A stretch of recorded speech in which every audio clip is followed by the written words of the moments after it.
ถัดไปนะครับเป็น target ที่5นะครับที่เป็นอะไรนะที่เป็น substantive นะครับ target ที่5เนี่ยเขาบอกว่าภายในปี2030เขาจะทำให้คนเราจะต้องทำให้คนจนน่ะกลับมาฟื้นตัวได้อย่างรวดเร็วนะครับและลดการที่จะต้องเผชิญหน้ากับเหตุการณ์รุนแรงนะครับ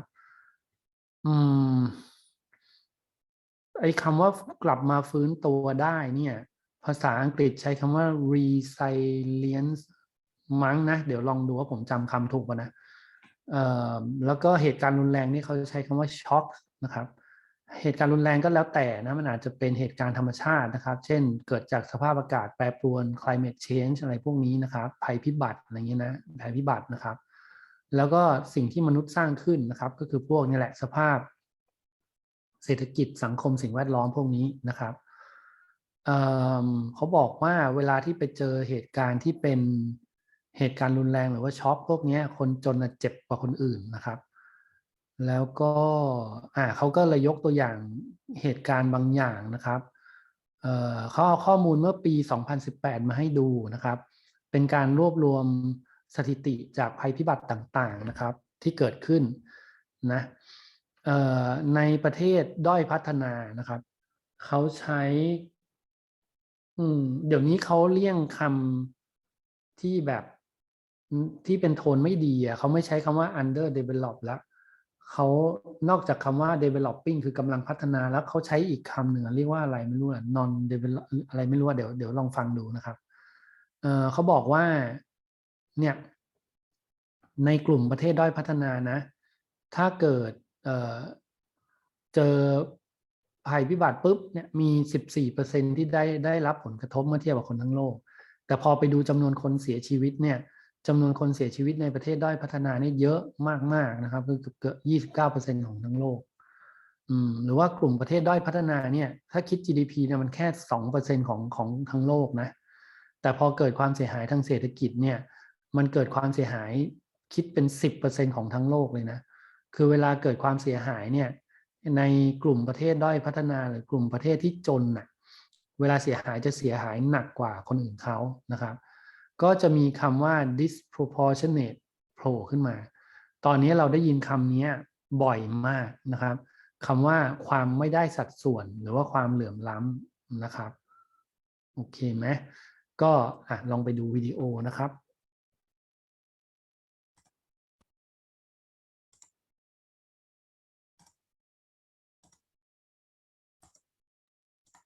Target 1.5. By 2030, build the resilience of the poor and those in vulnerable situations and reduce their exposure and vulnerability to climate-related extreme events and other economic, social, and environmental shocks or disasters.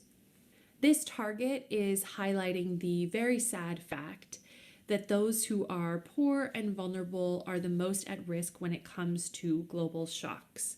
And when I say shocks, I'm not just talking about climate and weather and disasters like we might think off the top of our head, although of course that is part of it. But the other part is also social or economic shocks. For example, what we've seen with COVID, which was a health crisis. So there's a whole component of keeping people healthy and safe, and that's a big shock and difficult for poor and vulnerable communities to deal with, as well as the resulting economic shock, which was caused by the lockdowns and the huge change in our behavior as a society and what that meant for the economy and people who are vulnerable in those situations. So this particular target is saying that we need to build resilience in communities to really be able to deal with these shocks that may come about and to take steps to protect themselves so that they are not put further back as a result of these shocks. Okay, so for this particular target, there is some data, but it is a bit tricky to navigate because it's all focused on proportionality. So it talks about how, or it shows in the data how the poorest and most vulnerable communities are facing the brunt or a larger percentage than you would expect of the results of these shocks. Because the fact is, these shocks affect all communities, regardless of if they're vulnerable or not. But what we're seeing and what the data is pointing to is that those communities that are vulnerable face a disproportionate amount of threat and cost as a result of them. So let me quickly show you that. So according to the Sendai framework for measurement, in 2018, there were 23,458 deaths and 2,164 people missing, and this was attributed to disasters in 80 countries. So 80 countries reported.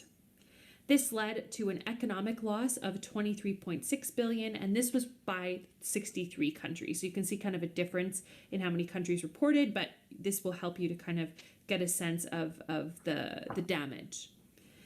Least developed countries are disproportionately affected in this data. So let me show you what I mean by that.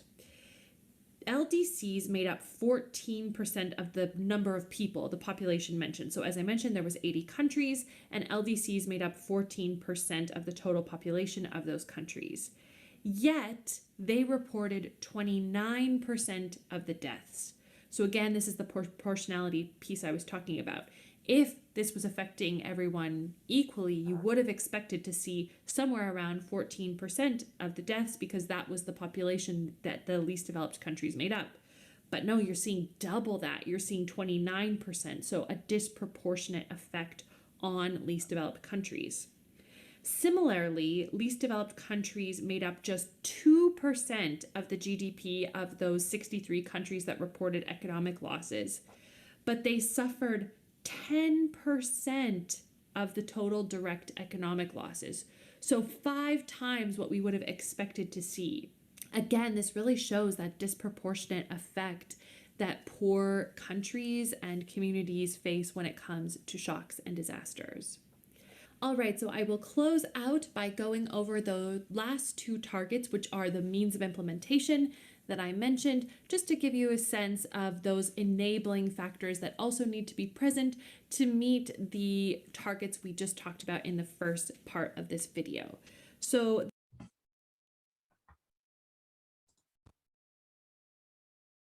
Okay, อันนี้ก็จะเป็นจบตัว target 5 อันที่เป็น substantive นะครับเดี๋ยวส่วนถัดไปเขาก็จะพูดอีก2 target ที่เหลือที่เป็นอ